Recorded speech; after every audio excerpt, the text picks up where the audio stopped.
Tips for dealing with stress and anxiety. I feel like I'm the last person to give out any tips because like the only thing that works for me when I'm starting to feel stressed out or have high anxiety, which I've been dealing with a lot lately due to a lot of things in my life. And what helps me out is like make a smoothie or make something like this my favorite thing to eat or drink, take a nap, watch one of my favorite shows to kind of relax me. So things like that will help my stress and anxiety. But yeah, that's not the case for everybody. I know it's easier said than done, and it took me like a long time to figure out how to calm down. And once when I start feeling that like tenseness like in my throat or like on the back of my my neck, I start to feel very tense due to anxiety and stress.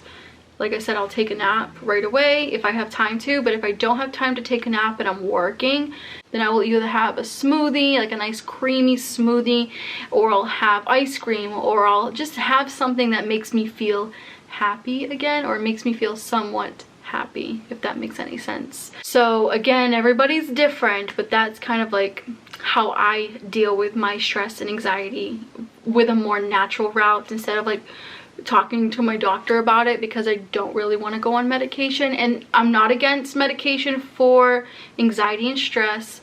I just feel like there's a lot of side effects to certain medications, so I rather just do it the natural route as of like right now. Is there any upcoming goals with your partner, such as buying a house, getting engaged, date nights, etc.?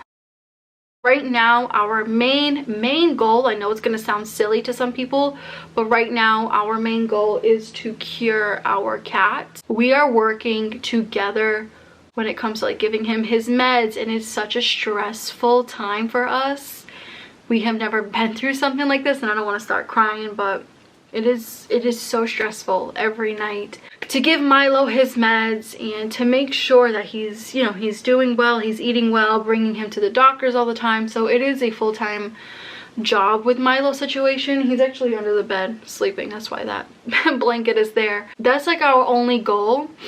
And the house situation is on pause due to money issues. You know, buying a house is not as easy as most YouTubers make it look. There's a lot that goes into it. You need a big down payment, and you know, money is just tight right now.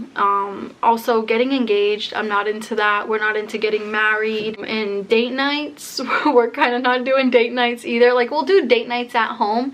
Like, I'll either put like a frozen pizza in the oven and we'll have some pizza and we'll play checkers, something like that. Or we'll go for a walk since it's summertime. So we'll go for a walk or do like free things if, you know, of course we're not trying to spend money.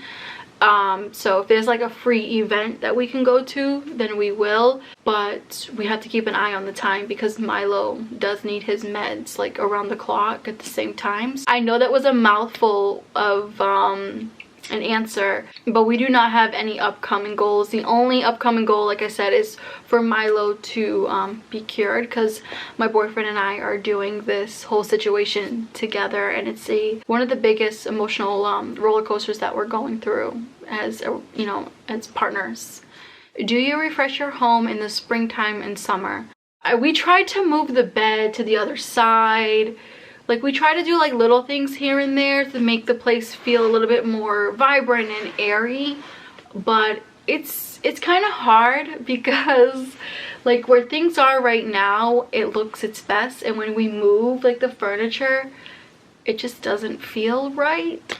Especially with me filming in front of the window all the time for natural lighting, this looks a lot better than having the bed like right in front of me near the window. So we try to work with what we have. I will say I do switch up the closets a lot to try to make a different feel for the spring and summer, like put the summer clothes more in the front and the winter clothes in the back, things like that, you know, feel a little bit more refreshed. I try to work with, you know, what we have. You want to say hi to everybody? Yeah, hi my baby. He's so mad when I hold him now. I'm sorry.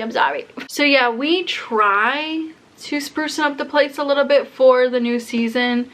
I wish I could put like flowers on the table and things like that, but with having a cat like Milo, it's hard to have like flowers and things like that out because he literally knocks everything down. Like he will just throw it off the table, and most flowers are very toxic to animals, so I try not to have any of that stuff in the house. Any advice for a healthy relationship when you are not in a good mood? The biggest advice I could give you guys when it comes to having a healthy relationship is to listen to each other. If that one person doesn't feel like talking, even if they didn't verbally say it, but you could see it like in their body language, walk away, take a breather, go in the next room. That's exactly what we do when one of us is not in the mood to talk or we're just blah. We will separate for a little bit. I'll come in this room. Obviously we will ask each other, like, do you want to talk about what's bothering you, or do you want to talk about it later or tomorrow? And usually one of us will say like, oh well, we can talk about it later, I don't feel like talking about it right now. You know, everyone just needs space at the end of the day, so keep that in mind. When it comes to building a healthy relationship, creating your own personal space is very, very important for those days when you're not in a good mood or your partner is not in a good mood. Because when someone's not in a good mood, the more you push, you poke, it's just going to create more tension, like unnecessary tension. So it's best to just go into an empty room or just do your own thing, put some headphones on, and that person will talk to you when they're ready. If you could do anything with your time/life, what would you do? I think right now I've grown such a huge love for cats. I know it sounds absolutely crazy, but hear me out, you guys. I would love to be a foster cat mom, or even with senior cats, like the cats that don't get adopted, and just give them like an amazing couple months or a year, whatever they have left, and treat them like, you know, part of the family. I would just love to do that and just help out with not even just cats, even dogs. Like I would just love to help out with animals a lot more, especially when it comes to like creating a non-profit and helping out with giving out money for medication and things like that, because so many people need help for their animals. And I have dealt with this myself with dealing with Milo's situation. Like you guys have helped me out so much with donations.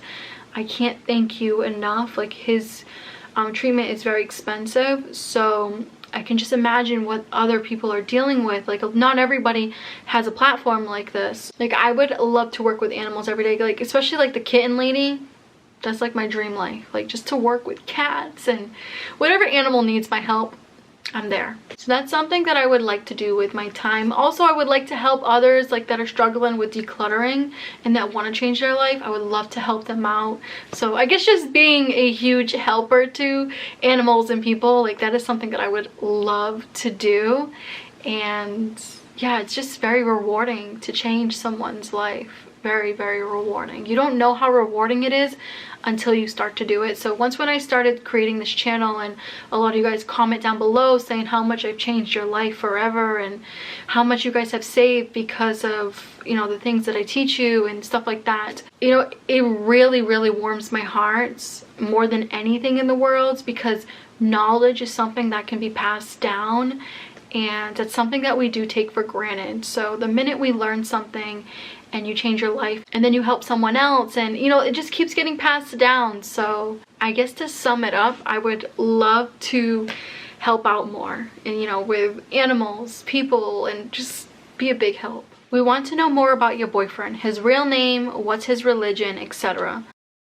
A lot of you guys want to know more about my boyfriend, and I totally get that because you guys know a lot about me. But I personally wanted to answer this question without answering this question, because there's a lot of things in my life that I'm learning how to keep private, such as my relationship. So my boyfriend's real name. My real name, you guys haven't noticed, but my real full name is not my channel's name.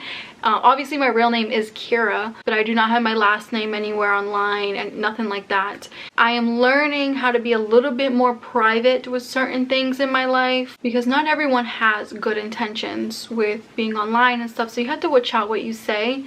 And my boyfriend isn't a fan of social media. He respects that I do it as a job, but other than that, he doesn't want to be online. We did make a video 3 years ago.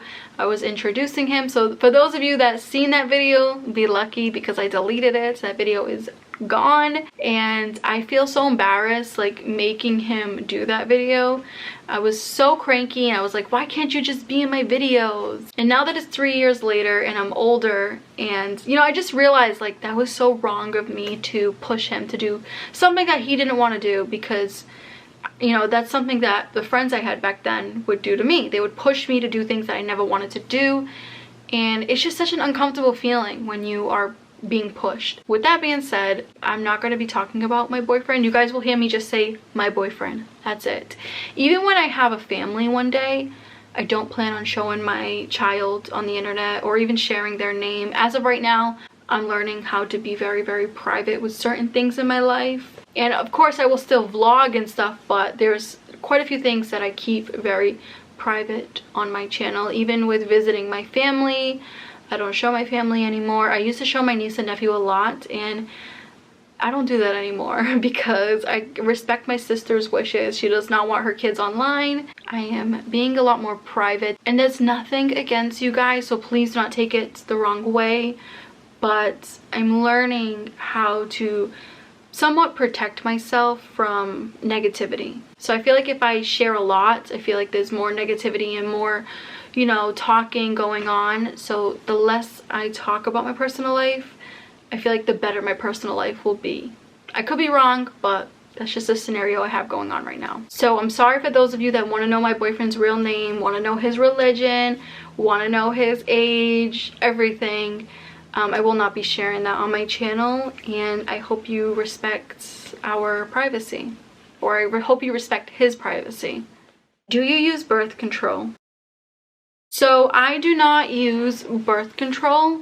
I had a very bad reaction with quite a few birth controls when I was a teenager. The reactions that I had were excessive hunger. I was hungry every hour. I gained a ton of weight back when I was a teenager due to the birth controls that I was on, and also very, very painful acne. So I had acne everywhere, even like on my breasts, under my breasts, on my butt. My face was caked with acne, and it was all due to birth control. And I was on birth control from when I was 16 all the way up to when I was 18. It just never worked. I was always on different brands. I always did the pill routes, but I would chew them because I always had a problem with swallowing pills till this day. So anyways, I'm not on birth control, and that is just something that I'm all set with. Like, it just didn't work out for me. I know there's birth control where you can put in the arm, and there's all different kinds now, but I do not plan on doing any of those. I'm already at this age, so I don't know. I don't feel like I need that right now. What does your dream style / closet look like? So I'm gonna put up some pictures. I do have a Pinterest, but my Pinterest is private. My Pinterest is not really about me. It doesn't have my name or anything like that. I just save a bunch of boards, and all of my boards are private. My entire profile is private, even from my family. Like, I just want to keep this for myself. So I guess I kind of use Pinterest for like a manifestation board or folders, if you want to put it that way. I'm just gonna put some pictures here of like my dream style. I absolutely love all of these clothes. Like, I'm going through it as I talk to you guys, because like when I see these clothes, it makes me so happy. Everything is very minimal and modern chic. Even though I'm not a fashionista, I do find myself getting into more of a mature style. Obviously, I haven't purchased new clothes in forever. I'm still wearing the same sweater from when I bought it back in 2018 or 2017. But everything that you see in these pictures It's something that I would like to own one day. Also, I will show you a picture of how I would like my dream closet to look like. Something like that, where it has like the cabinet like that opens and you can put your jackets in there, and then you can have your shoes at the bottom. Like, I don't need a giant closet because I am a minimalist at the end of the day, but I do like everything to be nice and neat and organized, and I don't know, it just brings me joy. Like, lately I have been falling in love with Pinterest because I see it through a different eye now. I don't see it as perfection. I see it more as a vision board or manifestation, and kind of like a healthier version of Instagram. Like, I know my life will not turn out like this, but it does give me a little bit of inspiration, if you want to put it that way. What companies have you denied for sponsorships? Like, I have literally left thousands and thousands and thousands of dollars on the table because I just don't agree with these brands and their mission and how pushy they are. I'm not a mean person, especially when it comes to companies that I don't agree with. I'm not that kind of person. So how I gracefully deny a sponsorship from companies like this is I say thank you for reaching out to me. Unfortunately, your products and your company does not match my niche or my lifestyle, but thank you so much. And that's it. Sweet and simple. Sometimes I'm a lot sweeter than that. There was another company that I denied, and I kicked myself in the butt because I wish I could have worked with them now. What was their company? Oh, Merit Beauty, or Merit Cosmetics. They make minimalist makeup, and they wanted to work with me, and I denied them because I felt like their prices were too high. And now I feel like an idiot. So that's kind of a company that I regret denying. And I make my mistakes too. I'm not perfect, especially with doing this by myself. Like, I don't have a manager. You know, the only person I have beside me trying to help me with sponsorships is my boyfriend. And we don't know what we're doing till this day. So Merit I denied by accident because I kind of judged them on their prices. But their prices matched the quality of their products, so that was my bad. And I hope one day they'll want to work with me, even though I don't wear makeup as of right now, so I wouldn't mind in the future trying out their products and stuff. But yeah, that one I messed up on big time. And there are a couple other brands that hit me up. I don't want to put everybody on blast because that just wouldn't be right, but there are a couple other brands that hit me up that hit me up for a sponsorship, and I denied gracefully and kindly. You do not have to be mean to brands that don't match your niche. They're just trying to make money as well. We're all out here trying to live, trying to make a living. So I don't judge these brands. But anyways, there are a ton of other companies. I just don't want to talk bad about companies and things like that on my channel. That just wouldn't be right. I know you guys want to hear more tea in companies that I have, you know, denied sponsorships from, but I just don't want to really get into that. It's just opening a can of worms instead of a cup of tea. And for me, I'm trying so hard to work with, or to try to work with companies and build a really good relationship with decent companies like Osea.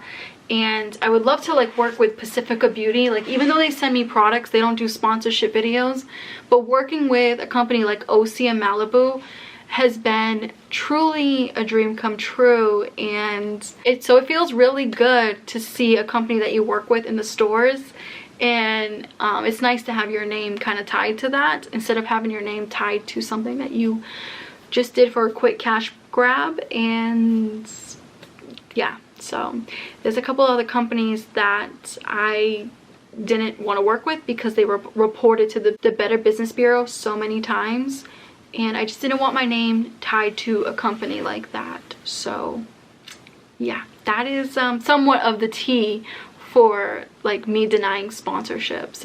And there's a lot more, but I'm not going to get into it because I don't want to create any negative energy. What are your thoughts on being child-free, and can you imagine your life with kids? I'm happy with being child-free right now. I feel very grateful that we do not have kids right now, because what we're going through with Milo is more than enough like stress, you know, with our, you know, up and down with my emotions, money. So I can just imagine like if I was pregnant, or if I had kids, like it would be a lot more stressful. And I'm not saying that kids are inconvenient. I'm not saying that at all. I really, really like kids. I think they're fun. I love my niece and nephew to death. I love my boyfriend's niece and nephew. They are adorable. But when it comes to being child-free, you know, not niece and nephews around or anything like that, when it comes to a child-free home, it is somewhat relaxing. So I'm glad that we don't have kids right now, and I'm glad that we are taking our sweet time. And I don't really care what others think. Everything happens for a reason, so maybe I'm not meant to be a mom as of right now. And when it comes to imagining my life with kids, I have a hard time doing that. But I think it's just because it's new. So when something's new to me, I have a hard time imagining, like, for an example, when I was 19, I was trying to find a car for so long. For those of you that don't know, I didn't have a mommy and daddy to help me pay for things. I had to do everything by myself. And nothing against people that have a mom and dad to help them, but my mom was struggling enough with trying to pay the bills. So when we wanted something, she always told us, go work for it. If you want it that bad, go work for it. So when it came to like trying to find a decent car, I always found like beaters, and I could never picture myself in a decent car. I'm like, I'm just always gonna have a beater. It is what it is. You know, I always had cars that had issues or were half spray painted, or like the mirrors smashed, and you just deal with what you can have. And I never thought in a million years that I would have the car that I have now. It's not new, but to me it is the nicest car that I've ever sat in for myself or have ever owned, and I could never picture something like that. So I have a hard time picturing simple things like a car, never mind children running around the house. Like, I cannot picture me even being pregnant. Like, sometimes I think to myself, like, how would I be? Like, how would I sleep? And waking up each morning with a belly. And it's really, really hard for me to picture me being a mom, even though I'm an aunt, even though I'm a cat mom. Like, I'm really, really good with Milo, but obviously Milo's a cat. And I don't know how I'll be as a mom. I don't know if I'll be strict or strict parent. I truly have a hard time imagining like kids running around our house or asking me like what's for dinner or lunch. Like, it blows my mind to like even picture a life like that. Maybe because I'm just so used to just my boyfriend and I. But like, my boyfriend can imagine kids running around. He's a lot more, you know, he can vision things a lot better than me. But yeah, that's just wild to even think, like, me being a mom one day. I hope I'm a good mom. I guess I hope I'm a good mom. I hope our kids are healthy, but until this day, I can't imagine me being a mom. Not yet. I don't know. Maybe I'm just not ready. How to stop being a people pleaser. So this is kind of hard to talk about because, again, everybody's case is different. For me, I find myself still a people pleaser at times, especially when it comes to the online world. I try so hard to make everybody happy with my channel. I try so hard to kind of accommodate with what everybody wants. Like, some people just want me to stick with minimalist videos only, and that's it. And then you got the other crowd that wants me to do videos like this. And then you got another crowd that wants me to just do vlogs. So I feel like I am a ping pong ball half the time because I'm trying to please everybody.